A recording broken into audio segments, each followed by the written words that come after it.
কিছুই না, আমরা জিও ব্যাগে করেছি টেস্টিং পারপাস, এটা ল্যান্ডেই দিতে হবে।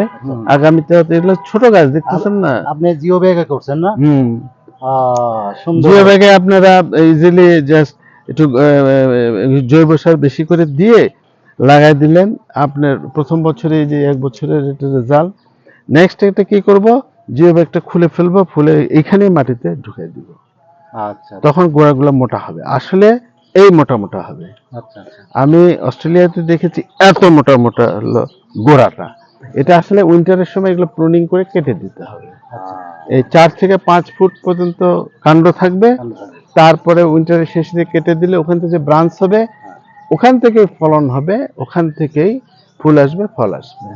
জিও ব্যাগে করলে আমার তো মনে হয় ছাদেও ছাদে, হ্যাঁ, জিও ব্যাগে কি করবেন, প্রথম বছরে একটু ছোট দিবেন, তারপরে বছর একটু বড়টায় যাবেন, তারপরে বছর ওইটাতে 2 বছর পর পর। আচ্ছা, আচ্ছা, আচ্ছা। প্রথমে এটা, হ্যাঁ, এটা 10 গ্যালন, 15 গ্যালন, 20 গ্যালন, আচ্ছা, এই থেকে 2 বছর করে আপনার 6 বছর চলে গেল। ফাইন। যে কোনো ইতে আপনি চেঞ্জ করতে হবে।